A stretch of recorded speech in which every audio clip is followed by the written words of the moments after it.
অতীত থেকে বর্তমান, বর্তমান থেকে ভবিষ্যৎ, আর্কিটেকচারের নতুন ভাবনা কেমন হতে পারে?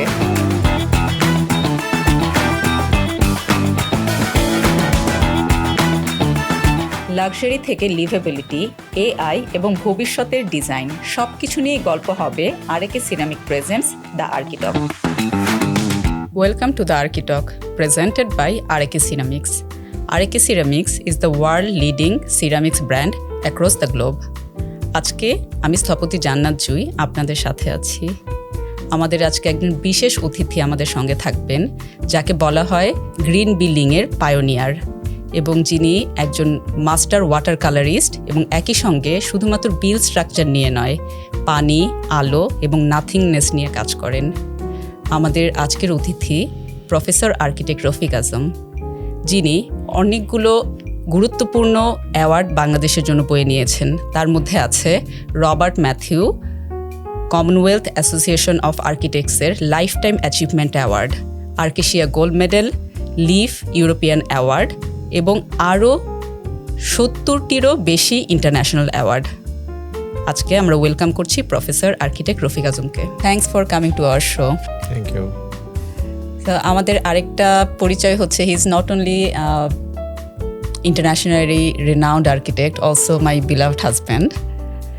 So I think that's the most sweet part of this podcast. আচ্ছা, আমার শুরুর যে প্রশ্নটা সেটা হচ্ছে, you are not only celebrated watercolorist but also an architect. So এই যে the softness of the painting কিভাবে বিল্ডিংয়ের কনক্রিটের হার্ডনেসকে ইনফ্লুয়েন্স করে? ওয়াইফ কোশ্চেন করছে হাজবেন্ডকে, তো উত্তর কিভাবে দিলে পরে সেফ সাইডে থাকা যায় সেটা ভাবছি। সফটনেস, হ্যাঁ, অ্যাকচুয়ালি কংক্রিট তো আমার কাছে হার্ড কিছু না। কংক্রিট টেকনোলজিক্যালি, ফিলসফিক্যালি, পোয়েটিক্যালি এটা সফট মেটেরিয়াল, বিকজ এটা বেন্ড হয়, এটা মেল্ট হতে পারে, তারপরে জমাট বাঁধে। হ্যাঁ, কবিতা এরকম লেখার সময় খুব সফট থাকে, তারপরে জমাট বাঁধে কবিতা। তো কংক্রিটও তাই। সুতরাং ওয়াটার কালার সাথে কংক্রিটের ওই অর্থে আসলে হার্ড আর সফট বলে আলাদা কিছু নাই। হ্যাঁ, সেখানে আমি পার্থক্য করি না। আসলে আমার কাছে দুটোই ওয়াটার কালারের ইনগ্রিডিয়েন্ট, এলিমেন্ট, প্রসেসের মধ্যেই পড়ে সেটা। তাহলে আমরা যে অনেক সময় বলতে চাই যে ঢাকা শহর একটা আরবান শহর, এই শহরটা কনক্রিট জঙ্গলে ভরে গিয়েছে, তো আমরা ওই টার্মটা কেন ইউজ করি, কনক্রিট জঙ্গল কেন বলি? যে কোনো একটা মানে কবিতা হয়ে ওঠেনি যেই লেখাটা, একটা অসুন্দর লেখা যদি জমাট বেঁধে যায়, সেটা দিয়েও কিন্তু টেক্সট তৈরি করে সমাজকে বিপদগামী করা যায়। মানে অনেক টেক্সট আছে না যেটা টেরোরিস্ট বানায়, বই পড়িত হয়, ওটাও কিন্তু জমাট বাঁধা শব্দগুলা জমাট বেঁধেছে। তো ওইরকম কংক্রিট যদি ভুলভাবে জমাট বাঁধে, সেটা একইভাবেই ধ্বংস নিয়ে আসতে পারে। সুতরাং এই দুইয়ের মধ্যে আসলে ওই অর্থে কোনো পার্থক্য নেই। আমরা জানি যে you are the pioneer of green architecture in Bangladesh. Like পৃথিবীতে যে 50 জন আর্কিটেক্টকে গ্রিন আর্কিটেক্ট হিসেবে, প্ল্যানেট আর্কিটেক্ট হিসেবে বলা হয়, you are one of them. So এই আবার তোমার ফার্মের নামের মধ্যেও কিন্তু আছে আর্কিটেকচার ফর গ্রিন লিভিং। তো আবার মানুষ সাধারণভাবে মনে করে যে গ্রিন লিভিং মানে হয়তো গাছপালা দিয়ে দেয়া। হ্যাঁ, so what's that mean to you, what's green mean to you? না, আমরা যখন গ্রিন আর্কিটেকচার বলে শুরু করেছিলাম, সেটা তো 1995। তো গ্রিন বিল্ডিং কাউন্সিল যেটা পৃথিবীতে প্রথম তৈরি হয়েছে, সেটা 2000 সালে। যদিও এটা নিয়ে কথাবার্তা হচ্ছিল সারা পৃথিবীতে, কিন্তু একটা ফরমেশনে আসতে আসতে এটা 2000 সাল লেগেছে। কিন্তু তার আগে কিন্তু পৃথিবী এই বিষয়ে খুব একটা জানতো না যে গ্রিন আর্কিটেকচার একটা বিষয় আছে, এটা নিয়ে একটা মুভমেন্ট হওয়া দরকার, সেটা অত জোরালো ছিল না।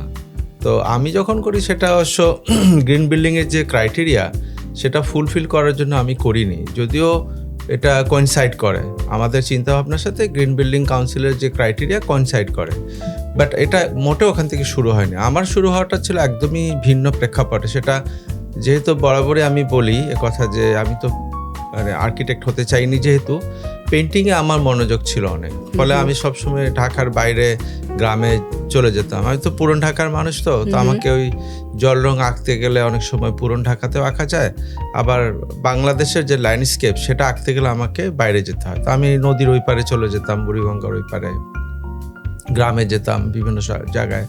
তো ফলে আমি যেগুলো আঁকতাম তার মধ্যে প্রধান যে নৌকা আমি অসংখ্যবার এঁকেছি যে আমি নিজেও জানি না কত হাজার বার আমি নৌকা এঁকেছি। নৌকার সাথে পানি আঁকতে হয়, গাছ আঁকতে হয়।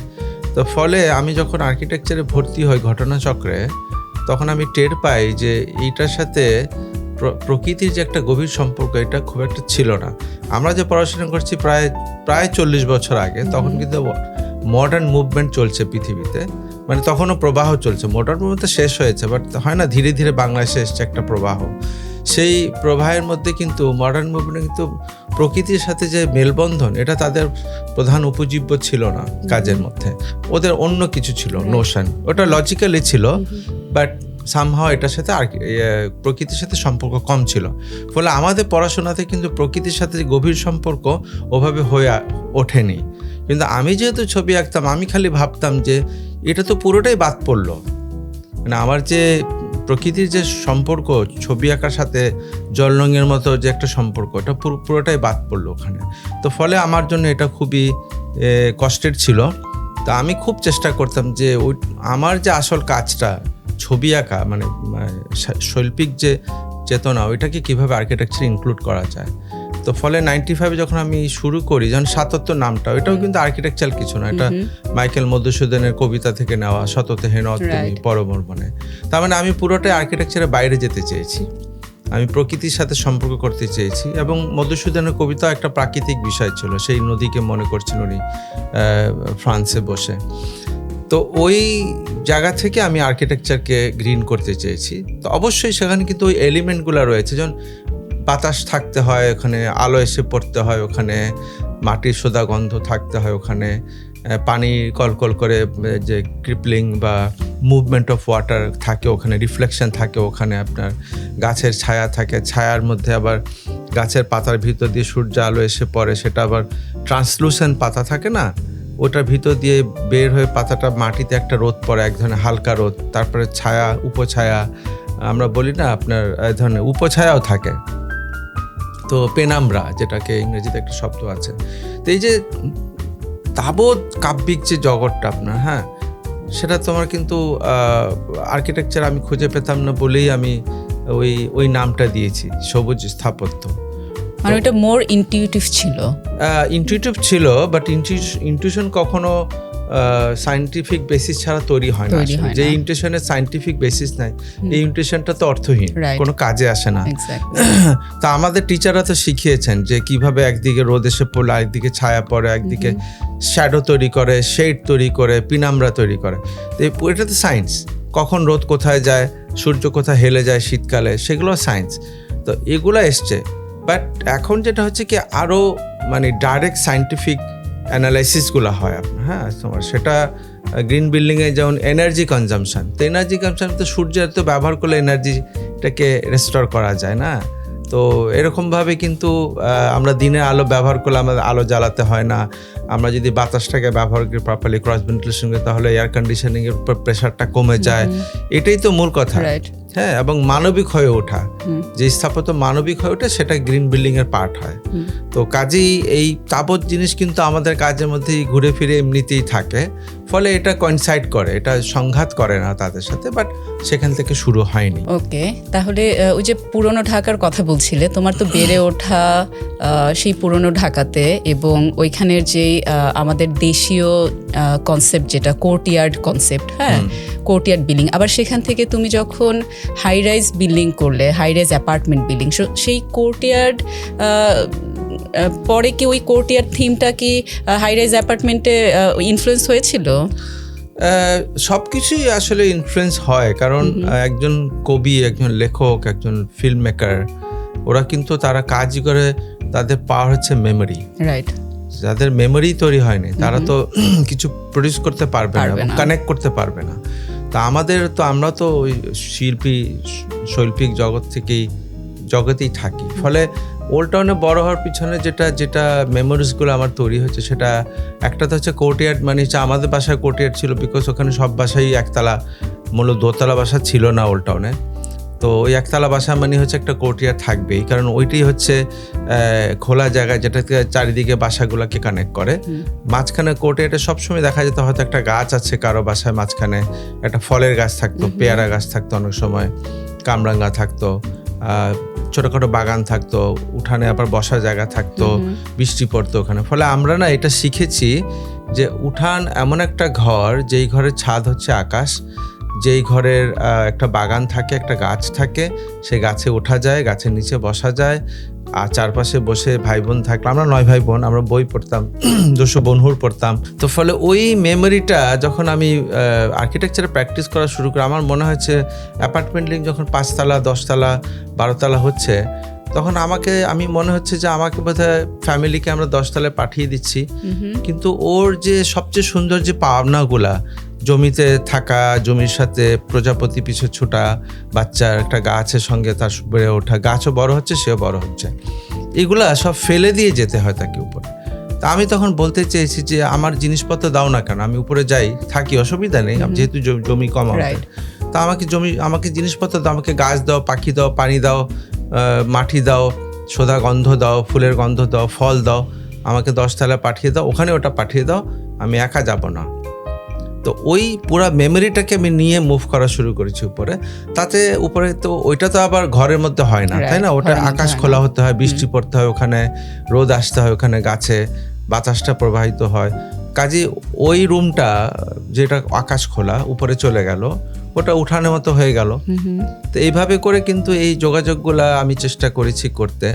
তো এর পিছনে আমি মনে করি যে যত না ক্যালকুলেশন ছিল, তার চেয়ে বেশি ছিল মানবতা করতে গিয়ে যেটুকু ক্যালকুলেশন করতে হচ্ছে আমাদেরকে, সেটা আমি করি সব সময়, কিন্তু আমার ফোকাস হচ্ছে হিউম্যানিটি। ওয়ান্ডারফুল। তুমি যে আকাশ খোলা বা খোলা জায়গার কথা বললে, তো তোমার একটা পপুলার ফেজ আছে, সেটা হচ্ছে আনফোল্ডিং নাথিংনেস। তো ওই আনফোল্ডিং নাথিংনেসের বেলায় তোমার কি মনে হয় যে যখন আমরা কোনো একটা মানে বিল ফর্ম করি, মানে আর্কিটেকচার মানে আমরা মনে করি যে একটা বিল ফর্ম, কিন্তু আবার ওইদিকে নাথিংনেস বলছে অপোজিট একটা টার্ম, তার মানে এই নাথিংনেস আর বিল ফর্ম, তার মানে কি এমটি জায়গাটাও পার্ট অফ দ্য ডিজাইন?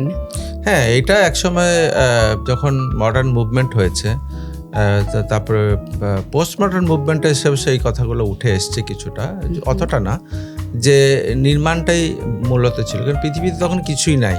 একটা ফ্যাক্টরি তৈরি হচ্ছে ইন্ডাস্ট্রিয়াল রেভলিউশনের সময়, যেটা ফিউডালিজম থেকে বেরিয়ে মডার্নিজমে এসছে মানুষ।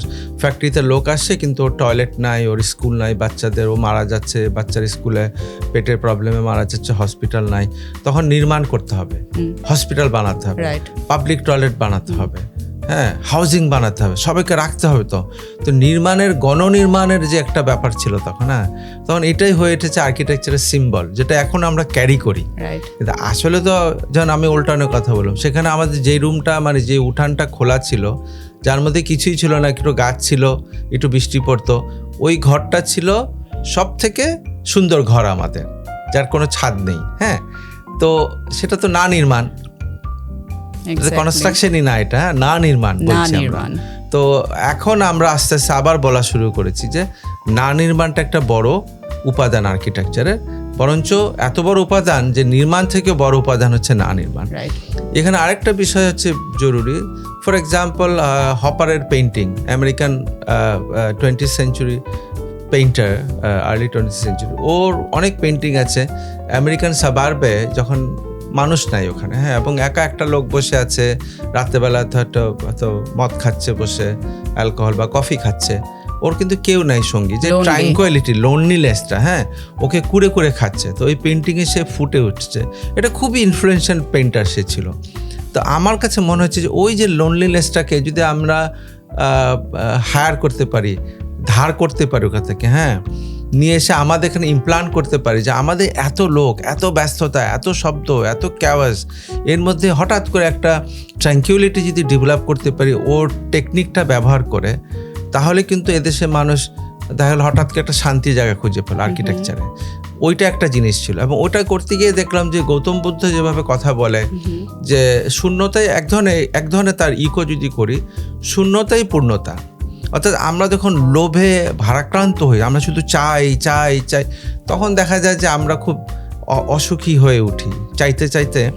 কিন্তু যদি বর্জন করা যায় যে না, এটা দরকার নেই, আমার যেটুকু দরকার সেটুকু আমি শুধু পেলেই হবে, এই যে বর্জন করার যে প্রক্রিয়া, এটা কিন্তু উল্টো। যেহেতু না নির্মাণ যেরকম একটা প্রক্রিয়া, উল্টো এরকম বর্জন করাটা ওইটার সাথে এটা সম্পর্ক রয়েছে। না নির্মাণ করার সম্পর্ক হয়েছে যে আচ্ছা আমার তো দরকার নেই, আমার একটা কুঁড়ে ঘর হলে হয়, আমার একটা খোলা জায়গা, ছোট্ট একটা জায়গা থাকলে হয়। তো ওই জায়গা থেকে কিন্তু ফিলসফিক্যালি বহু মানুষ কিন্তু এই কাজ করেছেন, এবং Gautam Buddha is the best example, যে সব কিছু বর্জন করতে করতে উনি নির্বাণায় পৌঁছান যখন, সেটাকে আমরা বলতে পারি যে শূন্যতা, মানে আনফোল্ড করা, নাথিংনেসটাকে খুঁজে বার করা। তো আমার আর্কিটেকচারে কিন্তু ঘুরে ফিরে এই ধরনের নানান জিনিস এসে হাজির হয়, এটাই আমার ভালো লাগে সেগুলো। অসাধারণ। তুমি 31টা পার্ক অ্যান্ড প্লেগ্রাউন্ড ডিজাইন করেছো উত্তর সিটি কর্পোরেশনে, মোস্টলি দক্ষিণ সিটি কর্পোরেশনে, মোস্টলি ওইটা আসলে ওল্ড টাউন ঘিরে। হ্যাঁ, তো ওইখানে একটা পার্ক আছে যেটার নাম হচ্ছে রসুলবাগ শিশু পার্ক, এবং যেটি EYA 2030 সাস্টেনেবল অ্যাওয়ার্ড উইন করেছে। তো সেই রকম একটা নেগলেক্টেড নেইবারহুডের মধ্যে সোশ্যালি রেসপন্সিভ আর্কিটেকচার করা, এর পেছনে এটা তোমাকে কিভাবে তাড়িত করেছিল যে আচ্ছা ঠিক আছে, আমি এত মানে ম্যাসিভ আর্কিটেকচার অনেক করেছি, এখন যে একদম গ্রামে ওল্ড টাউনে নিজের এলাকায় ফেরত গিয়ে একদমই নেগলেক্টেড নেইবারহুড, সেখানে আমি কিভাবে, রোলটা কি ছিল তোমার, সেভাবে তোমার চিন্তাটা কি ছিল? একটা বড় চিন্তা ছিল যে আমার নিজেরই ফিল হচ্ছিল অনেকদিন ধরে যে আর্কিটেকচারের সাথে না সামহাও একটা ইকোনমির সম্পর্ক রয়েছে, মানে অবশ্যই বেশি টাকা খরচ করে একটা কাজ, আর্কিটেকচার মানেই তো একটা নির্মাণ মানে অনেক খরচ। তো সেক্ষেত্রে দেখা যায় অনেক যারা অনেক পয়সা আছে তারা সুন্দর সুন্দর জিনিস বানান, আর্কিটেক্টদেরকে হায়ার করেন। আগে আর্কিটেক্টরা তো কেউ হায়ার করতো না, ধীরে ধীরে বাংলাদেশে বড়লোক যারা তারা আর্কিটেক্টদের হায়ার করছে। তো এটা করতে করতে একসময় আমার মনে হয়েছে যে আমি যখন ওল্ড টাউনে ফেরত যাই, প্রায় তো যাই, মা থাকতে বেঁচে থাকতে যেতাম, ভাই বোনদের সঙ্গে যাই, কথা বলি, তখন দেখা যায় পাড়ার অনেক বন্ধু আছে আমার যারা নাকি আমাকে দেখলেই খুব খুশি হয় এবং আমাকে জড়িয়ে ধরে, আমাকে বলে যে আমরা খুবই প্রাউড অফ ইউ, তুমি অনেক কিছু করছো, আমরা তোমাকে দেখি টিভিতে, অনেক সময় খবরের কাগজে পাই। কিন্তু আমি না একসময় ভাবা শুরু করি যে আচ্ছা আমি তো ওদের জন্য কিছু করিনি, কিন্তু ওরা এত খুশি আমার জন্য, ওদের জন্য কিছু করিনি, তারপর ওরা খুশি। তো এইখানে এক ধরনের যে ভালোবাসা এবং মানবতার একটা চিহ্ন যে খুঁজে পাই, সেটা কিন্তু আমি রেসিপ্রোকেট করতে পারিনি আসলে। হ্যাঁ, আমি শুধু দূরে যেতে যেতে কানাডায় কাজ করছি বা মিডল ইস্টে কাজ করছি বা অন্য দেশে, হ্যাঁ এগুলা করছি, কিন্তু আমার নিজের মানুষের জন্য, আমার যে মানে পাড়ার যে মানুষগুলো আছে ওদের লাইফ কিন্তু এমন কিছু ঘটেনি যে দারুণভাবে ওল্ড টাউন গ্রো করছে, ওরা বড় হচ্ছে, আমি দেখে খুশি হচ্ছি, হ্যাঁ এরকম না। ওদের জীবন আরও করুণ হচ্ছে, যারা ওখানে আছে ওই জায়গাগুলো আরও নোংরা হয়েছে, আরও ঘিঞ্জি হয়েছে, মানুষ বেড়ে গেছে, ফেসিলিটি কমে গেছে, তা আমি কিছু করছি না ওদের জন্য। তখন আমার খুব অপরাধ বোধ হয়েছিল, আমার কাছে মনে হয়েছে it's time to go back home. হ্যাঁ, ফেরত যেতে হবে আমাকে আমার নিজের রুটে, এবং আমাকে করে দেখাতে হবে, আমার নিজেকে দেখাতে হবে যে আর্কিটেকচার দিয়ে মানুষের জীবন উন্নত করা যায়। যদি এটা আমি দেখাতে পারি তাহলে শুধু আমাকে শুধু দেখাবো না, আমি আমার পাড়ার মানুষদের জীবন পরিবর্তন করব না, শুধু আমি সারা পৃথিবীকে বলতে পারবো যে আর্কিটেকচার একটা টুল যেটা মানুষের হিউম্যানিটিকে ইমপ্রুভ করা যায়। It's not only for the rich people and making great cities only. Great city তখনই হবে যখন একটা বঞ্চিত মানুষ, একটা কমিউনিটি, তারাও সেখান থেকে বেনিফিটেড হবে। তো সেই ব্যবধান, বৈষম্য ঘোচাতে আমাকে কিন্তু এই কাজগুলো করতে হয়েছে, নিজেকে বোঝাতে, ওদের জন্য, পৃথিবীর জন্য। এই জন্য এখন বই একটা এসছে, তুমি জানো স্কিরা যে বইটা বের করেছে, বাজারে পাওয়া যাচ্ছে, সারা পৃথিবীতেই পাওয়া যাচ্ছে। ওইটা নিয়ে আমরা মুভ করব সারা পৃথিবীতে বলার জন্য লঞ্চ প্রোগ্রামে, যে this is what the book all about. Say architecture দিয়ে মানুষের জীবন পাল্টাতে হবে, সেই সব মানুষের যারা বঞ্চিত, যাদের আর্কিটেক্ট দরকার নেই কিন্তু তারা বেনিফিটেড সবচেয়ে বেশি। And that's the purpose of architecture, I believe. তো বইটার নাম হচ্ছে ওল্ড ঢাকা নিউ স্টোরি এবং বইটার প্রথম লঞ্চ হতে যাচ্ছে সিডনি অপেরা হাউসে। তো এটা আমাদের জন্য অনেক গর্বের ব্যাপার। তো তুমি আবার আমাদের দেশের বাইরে দুইটা chancery complex high commission building design করেছো, একটা হচ্ছে ভুটানে, একটা হচ্ছে পাকিস্তানে। তো বিদেশের মাটিতে আমাদের নিজেদের বিল্ডিং, তো বাংলাদেশি আইডেন্টিটিকে রেখে ওদের লোকাল আর্কিটেকচারকে অনার করে কাজ করার পেছনে তোমার ফিলসফিটা কি ছিল? আসলে আর্কিটেকচার একটা মজার ব্যাপার কি, মানে নির্দিষ্ট একটা কোর ফিলসফি থাকলেও থাকতে পারে, লাইক আমি যেটা বলি হিউম্যানিটি, মানে হিউম্যান সেন্ট্রিক আর্কিটেকচার, মানুষের জন্য। এছাড়া কিন্তু আর কোনো ফিলসফি কাজ করার কথা না, আমার তো করে না। আমি সবসময় সার্চ করি যে দেশে যাব ওই দেশের মানুষ, ওই দেশের কালচার, ওই দেশের ইতিহাস, হ্যাঁ, এর মধ্যে সৌন্দর্য কি আছে, স্ট্রেংথ কি আছে, এটাকে আমি সেলিব্রেট করতে পারে, ওরাও করতে পারে, আমরাও পারি। এবং তার সঙ্গে আমাদের যে স্ট্রেংথ, আমাদের যে কালচার, এগুলাকে যদি একসাথে নিয়ে আসে, আমাদের ইতিহাস, আমাদের সৌন্দর্য, সব কিছুকে একসাথে করি, তাহলে দুইটা জাতির মধ্যে একটা ম্যারেজ হয়।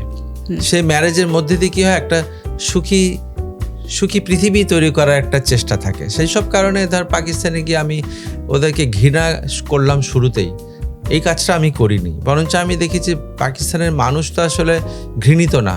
ওই সময় যারা ছিল, যারা মানুষকে মেরেছে আমাদের দেশে, সেই সরকার, সেই মিলিটারি, এরা অবশ্যই তাদের কার্যকলাপ ঘৃণা করার মতো, প্রচণ্ড ঘৃণা করার মতো। হ্যাঁ, কিন্তু সাধারণ মানুষ পাকিস্তানের যারা একইভাবে বঞ্চিত বাংলাদেশের মানুষের মতো, হ্যাঁ, তারাও চায় সুখে থাকতে, বন্ধুত্ব করে থাকতে।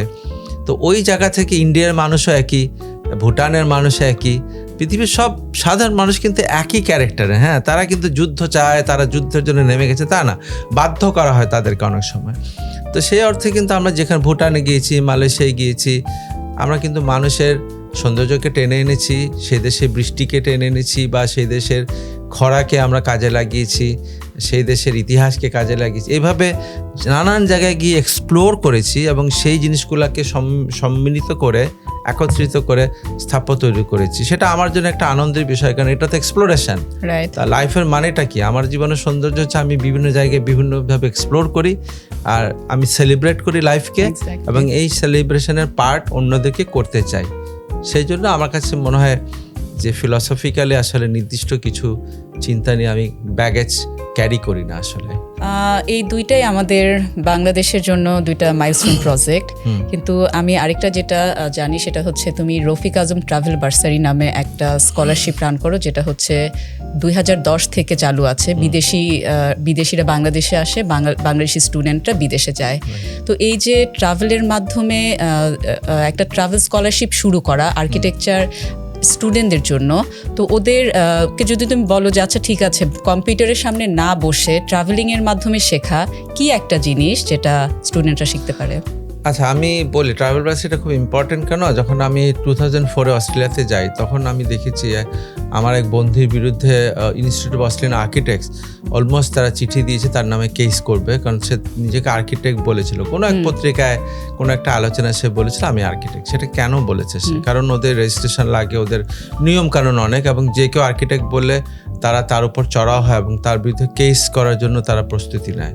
তা আমার কাছে প্রথম 2004 সাল, তো অনেক আগে, আমার খুব কষ্ট হয়েছিল। আমার মনে হচ্ছিল যে আমরা এতটাই, এখন আমেরিকান একটা আর্কিটেক্ট এখানে এসে রেজিস্ট্রেশন নাই আমাদের দেশে, তো অবশ্যই বলেছে আর্কিটেক্ট, আমরা কি তার উপর এরকম চড়া হয়ে যাব? একে তো আমাদের সে স্পর্ধা নেই, সাহস নেই। দ্বিতীয়ত আমরা জানিই না ব্যাপারটা যে এটা হচ্ছে বলতে পারে না।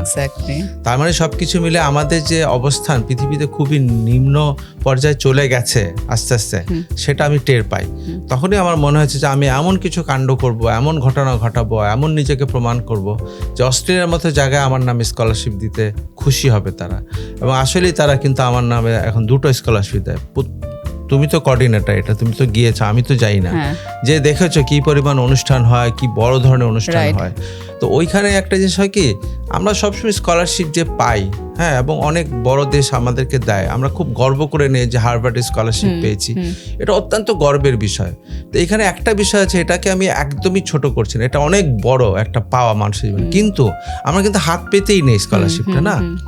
কিন্তু যদি হাতটাকে ঘুরিয়ে দিই এভাবে যে আমরা স্কলারশিপ দিলাম বাঙালিরা বিদেশিদেরকে, ব্যাপারটা কিন্তু উল্টে গেল পুরো ব্যাপারটা। Absolutely. তো এটা হচ্ছে কি এক ধরনের কাউন্টার মানে ইয়ে থাকে না যে কি বলে হেজিমনি একটা Right. থাকে না, আমাদের মাথায় ঢুকে বসে আছে এটাই তো একদম, গ্রেট, হাত right, পেতে নিব। right. এটা একটা কাউন্টার হেজিমনি যে এটাকে উল্টে দিলাম, দিয়ে ওদেরকে দিলাম Exactly. হাত উল্টো করে। হয়তো খুব বড় কিছু দেই না, হয়তো 7-8টা দেশে আমি দেই, 1-2 করে পায়, কিন্তু এই যে দিচ্ছি এইটা সিম্বলিক।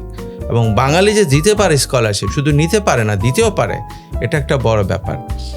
আর যে মূল উদ্দেশ্য সেটা হচ্ছে কি, আমরা যত কম্পিউটারে থাকি কোনোই আপত্তি নেই, আমার তো পৃথিবী পাল্টাচ্ছে, বাট আমরা যদি একদিন মানুষের সম্পর্ক টাচ করা, কারো হাত ধরলাম, কাউকে হ্যান্ডশেক করলাম, কাউকে দেখে রাস্তায় হাঁটলাম, কিছু জিনিস হাত দিলাম, ওই এলাকার টেক্সচারটা দেখলাম, ওদের সেই ইতিহাস দেখলাম, সামনে দাঁড়িয়ে ফিল করলাম একটা ভাঙা দেয়াল মহেস্তানগড়ের, হ্যাঁ পাহাড়পুরের ওল্ড টাউনে চিকন গলি দিয়ে হাঁটলাম, যেখানে টুকরো রোদ এসে পড়ে কবিতার মতো। এগুলা দেখা, ফার্স্ট হ্যান্ড রিয়েলাইজ করা, হ্যাঁ এগুলো কিন্তু মারাত্মক। এটা কম্পিউটারে দেখে ফিলটা আসে না। তারপর কম্পিউটারে বসলে হবে কি, আমরা কম্পিউটারকে বেশি ভালোভাবে ব্যবহার করতে পারবো হয়তো। তো সেই আশা আমার মনে হচ্ছে যে এক্সচেঞ্জ করা দরকার আমাদের মধ্যে। আমরা ওদের ওখানে যাব, ওরা আসবে, আমরা বন্ধু হব। পৃথিবী যদি বন্ধুর জায়গা না হয়, তাহলে দিনকে দিন এটা শত্রুর জায়গা হবে। কোনো একটা জায়গায় যাবে, হয় বন্ধুর জায়গায় যাবে আর হয় শত্রুর জায়গায়। মানুষের বেসিক ইনস্টিংক্ট হচ্ছে এরকম। আমরা যদি বন্ধু না হই, আমরা কিন্তু হেল্প করবো না অন্যকে, না জানলে বরঞ্চ উল্টোও করতে পারি। বললাম না চিনি না, তো বললাম আমার কি, মারা যাচ্ছে আমার কি। কিন্তু বন্ধু হলে ভাববো কি হলো, কেন প্রশ্নটা আসবে না তখন। তো আমরা বন্ধু হই, চেষ্টা করি পৃথিবীটাকে বাঁচাতে। তোমার কাজ যেরকম কানাডা, তারপরে পাকিস্তান, ভুটান, বাহরাইন, এরকম নানান দেশে অলরেডি আছে এবং আরও করছো, মালয়েশিয়া, তো এরকম আরএকে সিরামিক্সও কিন্তু আমাদের 150টা দেশে অলরেডি ছড়িয়ে গিয়েছে। তো এই যে দেশি পণ্য ব্যবহার করা নিয়ে, এবং তুমিও যেরকম বিদেশের মাটিতে কাজ করলেও তোমার যেই দেশীয় ফিলসফি সেটা কিন্তু থাকে। তো এই যে দেশীয় পণ্য ব্যবহার নিয়ে বা স্পেশালি আরএকে সিরামিক্স নিয়ে তোমার কোনো এক্সপিরিয়েন্স আছে নাকি? আরএকে সিরামিক্স তো আমার ধারণায়, আমি তো প্রায় 35 বছর প্র্যাকটিস করছি, যে আমরা প্রথম বাংলাদেশি টাইলস, বিশেষ করে টাইলস যদি ব্যবহার শুরু করি, যে গভর্নমেন্ট প্রজেক্ট হলে তো বিদেশ থেকে আমদানি করে খুব একটা পারা যায় না, ওদের আগ্রহ থাকে না, টাকাও পরিমাণ কম থাকে। তো একমাত্র আরএকে সিরামিক্সকেই আমার মনে আছে প্রথম দিকে আমরা পেয়েছি, যে তাদের কাছ থেকে যেটুকু তাদের ছিল সবটুকু আমরা নিতে পারতাম, এছাড়া বিদেশে যেতে হতো আমাদেরকে। তো আমি মনে করি আরএকে সিরামিক্স পায়োনিয়ারের মতো একদম শুরু থেকেই তারা কিন্তু এই বিজনেসে, প্রোডাকশনে রয়েছেন। তাদের ডিজাইন, তাদের অনেক ধরনের ডিজাইন, আমি তো অনেক আমার নিজের যে আমাদের লালবাগের বাসায়, আমাদের লালবাগের যে স্টুডেন্ট এসে থাকার জন্য যে করেছি আমরা 2 bedroom, যে beautiful small apartment with a garden, beautiful terrace, যেগুলো কথা হচ্ছে সেগুলো ওখানে আছে। সেটা কিন্তু পুরো ফ্লোর, টয়লেটে যত কিছু আছে সব কিন্তু লোকাল, এবং আমাদের পুরোনো ফ্যান দিয়ে আমরা সব সাজিয়েছি। It's a very much local approach. তো RAK ceramics I think it's a very important brand for our country for many years. Hope তারা এটা আরো অ্যাডভান্স হবে, যে অন্য দেশে তারা পাঠাচ্ছে, এটা তো শুনেই ভালো লাগছে আমার, আমি তো জানতাম না। তো I pray for them, all my wishes for them. Thank you. আমাদের ইয়াং স্টুডেন্টসরা যারা তোমার ফুটস্টেপ ফলো করে, ওদের জন্য তোমার একটা ছোট্ট সাজেশন বা অ্যাডভাইস বলবো। অ্যাডভাইস দেওয়াটা আমি পছন্দ করি না, কারণ প্রত্যেকের জীবন নিজের মতো চলে, তো এখানে অ্যাডভাইসের জায়গা থাকে না। বাট আমি যেটা প্র্যাকটিস করি সেটা আমি সেই চিন্তাটা একটু জোরে বলতে পারি, সেটা তাতে কারো কাজে লাগলে না লাগলো। সেটা হলে যে অনেস্টি অ্যান্ড পারসিভারেন্স। অনেস্টলি পরিশ্রম করতে হবে, অ্যান্ড অনেস্টলি পরিশ্রম করা মানে আবার মানে সায়েন্টিফিক্যালি না, এটা ঠিক হবে না। মানে আমি বলি গাধার মতো খাটলে হবে না, ফোকাসড হয়ে যে পড়াশোনা করতে হবে। স্থাপত্য কি, সিনেমা কি, সবাই স্থাপত্য তো কোনো এককেন্দ্রিক কিছু না, এখানে সব কিছু সমন্বয়। হ্যাঁ, মানুষের জীবনমালী, কবিতা, লিটারেচার, সিনেমা, সব কিছু এসে হাজির হয়, টেকনোলজি এসে হাজির হয়, কনস্ট্রাকশন, নির্মাণ। এই যে আরএকে সিরামিক্স টাইল বানায়, কেন বানায়? আর্কিটেকচার লাগে তো। তো এই সব কিছু পড়াশোনা করে সায়েন্টিফিক্যালি বুঝে পরিশ্রম করতে হবে কিন্তু অনেস্টি যেদিন হারিয়ে যাবে সেদিন এইটা মানব কল্যাণে আর হয়তো আসবে না। সো অনেস্টি ইজ দ্য কি। Honesty is the key with scientific process and perseverance. Wonderful. এখন আমরা অনুষ্ঠানের একদম শেষ প্রান্তে, তুমি কি আমার সাথে একটা র্যাপিড ফায়ার রাউন্ড খেলতে পারবে? প্রত্যেকটা প্রশ্নের জন্য 3 সেকেন্ড চিন্তা করার জন্য। ওকে, আচ্ছা, তো পারবো কিনা দেখি। আচ্ছা ঠিক আছে। যদি তোমাকে একটা হবি চুজ করতে বলা হয়, ক্যানভাস নাকি কনক্রিট? দুইটাই করব আমি, কারণ আমার কাছে দুইটা একই জিনিস। ঠিক আছে। ঢাকা শহরের স্কিন বলতে কোনটাকে চুজ করবে, brick or fair face concrete? না, এটা সবটাই তো স্কিন, আমি কোনোটাই বাদ দিব কেন? আমি তুমি নিজেকে তো লিমিট করব কেন? একটা বোঝো না। I want both. ওকে। তারপর একটা বিল্ডিং এর জন্য যদি সোল বলি তাহলে কোনটা বলবো, ওয়াটার অর লাইট? আচ্ছা, লাইটের ব্যতি রেখে ওয়াটার তো অর্থহীন আসলে। ওয়াটার তখনই সুন্দর হয় যখন সে লাইট এসে পড়ে, সুতরাং দুইটাকে একসঙ্গে না ভাবলে তো এটা অর্থহীন চুজ করাটা। Okay. Best time to see a building, morning mist or evening twilight? আবারও তো একই কথা, আমি কেন মিস করব? আমি তো রবীন্দ্রনাথের সেই শেষের কবিতার মতো দুটাকেই চাই। একটাও হচ্ছে না। টাগোর অর লালন, কাকে চুজ করবে? হ্যাঁ, এখানে অবশ্য আমি লালনকে পিক করব আগে, কারণ আচ্ছা। লালন থেকে টেগোরের শেষ যা কিছু ঘটেছে এটা লালনের প্রবাহ ছিল, সুতরাং আচ্ছা। লালনকে পিক করলে আমি রবীন্দ্রনাথকে পিক করতে পারবো, এটা না বললেও সম্ভব। রাইট। রবীন্দ্রনাথও কিন্তু পরে যে আমাদের যে গেরুয়া বরণটা হ্যাঁ, নিয়েছিল সেটা কিন্তু লালন থেকে ইন্সপায়ার্ড হয়ে, তাই না? কাজে লালনকে চুজ করতে পারি Right. এখানে এককভাবে। তো সবচেয়ে ইন্টারেস্টিং স্পেস কোনটা বলবে, সিমেট্রি অর ক্যাওয়াস? একই কথা আসলে, মানে যেখানে ক্যাওয়াস থাকে সেখানে হয়তো সিমেট্রি একটা চমক দিতেও পারে, আবার নাও দিতে পারে আসলে। কাজেই I don't have any answer on this. চা খাওয়ার জন্য কোন জায়গাটা চুজ করবে, কোর্টইয়ার্ড নাকি রুফটপ? এখন তো আমার মুডের উপর নির্ভর করছে। আমি যদি ইন্ট্রোভার্টেড হতে চাই ওই মোমেন্টে, তাহলে কোর্টইয়ার্ড চুজ করবো। আর যদি আমি এক্সট্রোভার্টেড হতে চাই, আমি চারিদিক দেখতে চাই, তাহলে হয়তো ছাদ চুজ করবো। ডিজাইন আইডিয়া যখন একদম শুরুতে শুরু করো তখন কোন টুলটা ইউজ করো, পেন্সিল অর পেইন্ট ব্রাশ? আগে তো পেইন্ট ব্রাশ করতাম, এখন আমি অনেক বোধহয় ব্যস্ত হয়ে গেছি আনফরচুনেটলি, এখন পেন্সিল ইউজ করি অনেক বেশি। যদি বলি যে শান্তির জায়গা, কোনটাকে নেবে, একটা busy lane in old Dhaka নাকি একটা কোয়াইট ফরেস্ট? কোয়াইট ফরেস্ট আসলে বিজি যদি ওল্ড টাউন না থাকে তো quiet forest is meaningless, and quiet forest is meaningless যদি কোনো ক্যাওয়েটিক জায়গা না থাকে। সো যদি ওল্ড টাউন থেকে বেরিয়ে পড়ি কখনো, তখন কোয়াইট ফরেস্ট চুজ করব। আর যদি কোয়াইট ফরেস্টে অনেকক্ষণ থাকার পর বেরিয়ে আসি, তাহলে আমি ওল্ড টাউন চুজ করব। Architecture in one word? I think is all, কি বলে ওটাকে, harmony. Okay. Wife or architecture? Why? Wife or architecture? I need both. Thank you so much for joining our show. We have a small gift for you.